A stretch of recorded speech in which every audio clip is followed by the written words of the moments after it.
on my own, but it was about probably in total a year, just getting everything And you back were together. like a 16, 17-year-old kid? 16, yep. All right, so the first question I have to ask as a parent is, why did your parents let you buy a motorcycle? Well, I had dirt bikes since I was little. I mean... Just like a, yeah. And I mean, I used to live up in Maine where there's nobody on the road, so why not? I mean, my dad had a motorcycle. Wow. Yeah, so you were here when this happened? You were in Florida? Yes. In Tampa? Tampa, Florida, yeah. Okay. So pretty sweet. You move in middle school, start a new school, high school you lose your leg. Interesting time in Florida. Yeah. Wow. Yeah. Wow. What's your stance on motorcycles now? I mean, are you still, I mean, Comes from a motorcycle family, it seems like. Right, I mean, we still have the dirt bikes in the garage, but I made a promise to the surgeon. I'm not going to get on a bike again. Yeah. He's like, can't tempt fate. Don't do that. Yeah. Right. Wow. All right, so look, so you are a football player? Is that what I heard? Okay. Yep. So you and I met at my friend Rich's show. Rich Alvarez promotes a bunch of NPC shows and is a great dude and a friend of BPI. He competed, but you also won the teenage, I didn't even know that till... Yeah. You won the teenage nationals? Yep, correct. Oh, wow. Wow. That's awesome. When was this? This was right after the show in October. I did use that show to qualify for the national one, so it was only, I think I had a week in between to kind of just that was the Masters National. It's in conjunction with the Masters Nationals. They did it in Orlando. But the old Pittsburgh show that is... Yes. Okay. Yeah. Right, they did cool. it because with everything going on. With COVID. And you won. Yep. The overall. Yeah, that's awesome. Yeah. That is incredible. Wow. Everybody's more impressed, like, whoa, Yeah, okay, what? We No, didn't that's know a we had huge thing for like That's a people. big win, Like, yeah. that's a massive win. I mean, if you go through the list of people that have won that show before, there's some big names that have won that. That's awesome. I mean, some Southern guys, Gerard Dente won it as a teen, and George Betancourt won it as a teen. You're right. And they both went on to launch huge supplement brands. So that's really, and I'm sure there's a dozen more that we don't even know. But yeah, you can just name anything off. Wow, no, that's pretty awesome. So here's what I would ask. So how much of your training story, life story, walk us through how you went from football training to rehab training to physique and competition training, because there's probably a lot of similarities to it all because you're in the gym training, but probably a lot of differences. And because you were in the gym culture before your accident, did that make it easier or harder, the emotional weight of it all? How'd your narrative go through those three phases? It was interesting. I mean, started working out 8th grade football just because I got into football. I'm like, I don't want to. All right, let me pause you there. How awesome was lifting in middle school and early high school for football? Like, it was great. Every time you went to the gym, you would get stronger. Oh, and your friends were there. It's like right after school. You don't have a wife worrying about what time you're coming back from the gym. I mean, all right, so after that golden era of 8th grade, you stay in the gym, you stay playing football. Yep, I mean, just summer strength and conditioning, and I knew right away, I'm like, man, I love waking up for these 7 a.m. lifts. I'm like, this is awesome. Very cool. What position did you play? I was running back and wide receiver. Oh. So, that was fast. It used to be. Oh, yeah? Any other running backs in the BPI? I don't know any. The Great White Hope. Whitney was a running back. Oh, man. Yeah. I wasn't that fast, but I graduated in '98. I rushed for 1,960 yards, if anybody's counting. But no, that's awesome. I mean, I saw the same type of thing, growing up, training. I fell in love with training as like a young kid. So my brother's 4 years older, and he was training for sports as well. So I'd always follow him into the gym when I was like 11, 12 years old. And they wouldn't let me work out until I was a little bit older. And then I really loved going to the gym. And I actually got to the point where I liked training for football more than I liked playing football. Yeah. And then I went on and I played D3 balls. Like I said, I was a good football player, but I wasn't very fast. So I did try to play some D3 football. I got looked at by some bigger schools, but I had an injury, and I read nothing like your injury. So you don't even want to mention it. It's like embarrassing. Mention it, but yeah. So I ruptured a disc when I was 18, L5S1, and I've got permanent nerve damage in my right leg. So that really it stopped me from doing a lot of the things that I wanted to do. One of them was playing big time college football. Yeah. But got back into the gym consistently, and I was able to build my strength back up and train, and then I really fell in love with bodybuilding, similar to what you're going through right now. So it's cool to hear that story. So football training, having a blast, and you carried that into high school, and then your accident comes. Yeah, I get my accident, and I broke my jaw, so I lost 30 pounds in the hospital. So that was a fun one. Any other? So leg, jaw, what else? Okay, I'm not that That's about it, that's okay, about I don't it, know yeah. if there's A anything lot of road else. rash, probably. Yeah. Yeah, a lot of road rash. You have any scars from the road rash? I always wonder how that shit heals up. I mean, I got one on my chin right here because I nailed my jaw with the handlebar. But you were probably like a solid scab down the back of your. It wasn't too bad because it was a compression fracture. The motorcycle, and my leg. Oh, was so you in stopped. You between. didn't even get to slide. Oh no, there was no fun. I don't even remember the helicopter ride. Wow. Wow. Well, that's a bummer. Okay, so obviously the hospital time you're not working out. So then you get out. Like, how did you as an athlete adapt to the physical therapy piece? And where was your head at? Were you like, was it like a Rocky movie where you're like, I'm going to get back to the best, or were you like, I can't believe this is my life, and it took you some soul searching? How'd you adapt to it all? It wasn't like a Rocky move at all. I mean, you lost 30 pounds of muscle. That's what it was. And then you're coming back, and everyone's like, oh yeah, you'll gain it back just fine. And it's like, that's not what happened at all. So it sounds to me like the 30-pound muscle loss hurt you more than the loss of your leg. Like, you're saying, like when I hear you talk, like, the fact that all your muscles went away is just as painful to you as the fact that you lost a limb. Well, the muscle loss was before the limb loss. I mean, But it was all, Yeah, it was- okay, I see. So you hadn't lost a leg yet, and you're looking at yourself in the mirror saying, man, I've worked so hard, and all my gains are gone, and that hurts. yeah, I mean, it was like, now I gotta just redo everything. I remember my first time going back in the gym, walking in since the accident. I probably wasn't even supposed to be there because I had like open stitches, so they're like infection. But I'm like, no, I'm going to the gym. And I'm like, dang, these 45s are heavier than I remember. Wow. I'm like, man. Right. Yeah. So it was a bummer, but it also gave me some motivation to realize, like, you're not staying like this, like, you're getting back. How long did you take before you went back into the gym for that first time?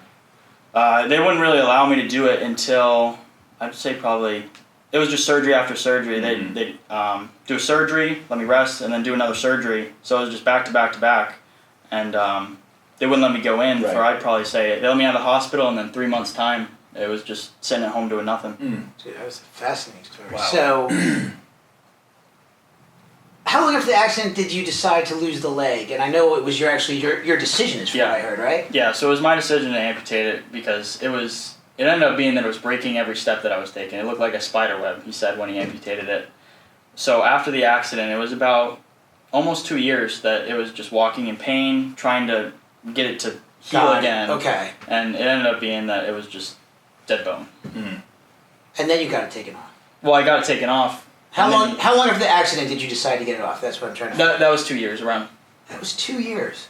So this whole drama was like a Yeah, quarter of your life. You're just a Yeah. kid. Yeah, so you said it happened in 2017, Yep. and then the amputation was a year and a half ago, correct? Yeah, year and a half ago. How long was the recovery from the amputation? I was on crutches because you can't get a prosthetic right away. I went to the gym as soon as my sutures healed. I mean, nothing Some days. compared to the accident, right? No. I mean, like, it seems a lot more dramatic to lose the leg, but probably all that time recovering from the injury and trauma in the big picture is probably a lot more on the body than the actual... Right. I mean, it looked so much worse, but it wasn't too bad. Well, so one thing I'm interested in knowing, because you got a lot of muscle right now. So a year and a half ago, you go through the amputation, a couple weeks or whatever it is, after you're healed, you get back into the gym. When did you start packing on the muscle again? Packing on the muscle again, I just started right away. Like, I want to eat and get back to where I was. So wait, Fine. a year and a half after amputating your leg, you won the Teenage Nationals? Correct. Right. That's fucking amazing, man. Thank That you. really is. That's crazy. So you were quick responding when you got back into the gym. Your muscles were like muscle memory. It's coming back. You're eating. You're growing. And that's a fascinating story. Yeah, it's nuts, man. And then, like, when did you start training heavy? Like, as soon as your leg was off and the stitches were out, you were, like, basically at 100%, just minus a leg? Right, and it took some getting used to with the different exercises and how to adapt it to still work the muscles, but after getting a basic understanding of what I needed to do, it just... Well, tell them what you told before you came in. We were talking about bench press numbers, and how long ago was this competition? Competition was about 7 months ago, the national one. Okay, 7 months ago he benched what was it? 335. 335 Wow. at what weight? 150. Right. Man, that's sick. That's awesome. Yeah, yeah. Is that a USAPL meet? No, I actually did organization? I did one of those back when I had my leg and it was all bummed out. But I got 292 and I was 140 something. Wow. Yeah, double body weight's crazy on the bench press. Wow. So, well, let me ask this. So, to talk about so obviously if you're into powerlifting but are missing a leg, we're going to focus on bench press, right? So, how do you manage your leg drive with just one leg? Because that's the big thing now. If you watch a Mark Bell video or something, it's all about hip drive and leg drive. I mean, do you find yourself pushing cock out on the bench, or you just have to discipline yourself to not push? It's you don't interesting. even think about it. Because you definitely need leg drive in a bench press for it to be a good number. So it took some getting used to at first, because my hamstring in that leg is still able to function. So that's the main driver. Yep. When I'm going down with it. So it's still able to do it. It's just very awkward when it's a foreign body on the end of it that you're pushing down on. Got it.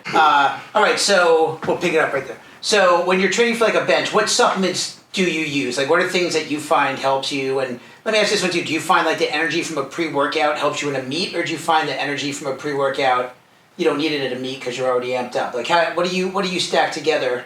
More for the powerlifting side than the physique side. I most definitely use a pre-workout when I'm about to lift or in the gym or at a meet, just to get some energy going into it. You have enough energy going in regardless, but you still want to have... I'm used to taking pre-workout in the gym, so carry it over to a meet. Right. You like the pump effect you look for more, or the energy effect? Both are great, but I love getting a good pump. Yeah, I agree. And that actually, I think from a real performance standpoint, I think the pump helps you more, and there's more literature on how your muscles will respond with the added blood flow, both in and out. Right. But of course, caffeine's got a zillion studies about how it increases athletic performance too. What about any amino acids or anything? What else do you pull together? Yep, so I'll do intra-workout. I'll take my BCAAs, and then I'll also do some citrulline in it just to keep that blood flow going, like you were saying. Does your supplement stack or your strategy, and obviously you must take a shitload of protein powder, right? I mean, I know. Morning and night, yeah. Yeah, I mean, I'm almost embarrassed at how much protein powder I eat sometimes. Do you find that you change your strategy between powerlifting and physique? How do you manage... I mean, so you're probably naturally in great shape. One, because you're young. I don't want to take it, but you're a kid, so you probably got it. But also, you look like you're a natural athlete. So how do you strategically differentiate the two sports? Well, obviously you can't do a show and then a meet the same day, so you got to train a little bit differently. So I'll keep my diet around the same, but I'll definitely have some more carbs if I'm doing a meet. As far as my weight is staying the same, but you want to get that drier look when you're doing a show. Yeah. So I'll change it up that way, and then I won't take any pre-workout right before a show, whereas a meet, I'll definitely get amped up on that. All right. Let's talk about some career advice for a second. Well, I want to throw in one thing real quick, because before we have to go. The fact that, and you'll agree with this, the fact that you are a 350-pound bench presser at whatever weight, and you also compete as a bodybuilder, the fact that you're that strong and you have that much muscle mass is going to make your bodybuilding career explode. I mean, you see a lot of these guys that have been successful over the years. In the very beginnings, they were powerlifters, so they have that muscle mass. Yeah, when you look at Mike's life story. Yeah, I mean, O'Hearn is a prime example of it. I think he was benching 1,000 pounds when he was 15. Yeah. But that's awesome to see that, because you don't see a lot of bodybuilders talk about the strength aspect, and that's the foundation. So outside fitness, what's your life goal, or what's your career path, life goal, and then inside the industry, where do you want to see yourself heading towards? I like to see myself definitely going to the Olympia. I mean, I watch that every year, and I'm motivated right then and there. Now it's in Orlando. You can go this year. They have an amateur. You jump in the amateur Olympia, and there's a pro card on the line. Sign me up, I guess. Yeah, we'll drive. Yeah, right? Yeah. No, I definitely need to put on some size. That's the main thing right now. I know I'm 20, so I don't have the muscle maturity that some of the older guys do. So I definitely need to work on that going further into my career. Just time, man. Just time. That's all it is. Hate to be patient, but you got it. You in college now, or what? What are you doing with yourself? I dropped out of college. I'm doing real estate right now. Oh, right on. I mean, there's definitely a career opportunity, between what you've overcome. I mean, there's a lot of opportunity in the fitness world, not even competing, but there's so much you can do between helping athletes who suffered things like yourself. It doesn't have to be a leg, but major physical setbacks. And if you are really an accredited fitness and powerlifting athlete. I mean, it's really there's a lot there. I mean, you really have a bright future ahead of yourself. My only piece of advice I give everybody is realize that at the end of the day, the sport of bodybuilding doesn't offer that much. It's what you do with your success in the sport of bodybuilding. I mean, Whitney's my favorite story. He was back in the old days when bodybuilding.com launched. Mm-hmm. He was one of the original male models on bodybuilding.com, and so was Mike. That's how he partnered on the brand, and a couple other people. And the transition from a successful athlete to some more, it's a fine line to walk. And some people do it well and wind up running a supplement company, and other people, you don't know where the heck they are. They're still trying. Yeah. They're scraping up plane money to go to Bali so they can take that one cool photo that'll just get them there.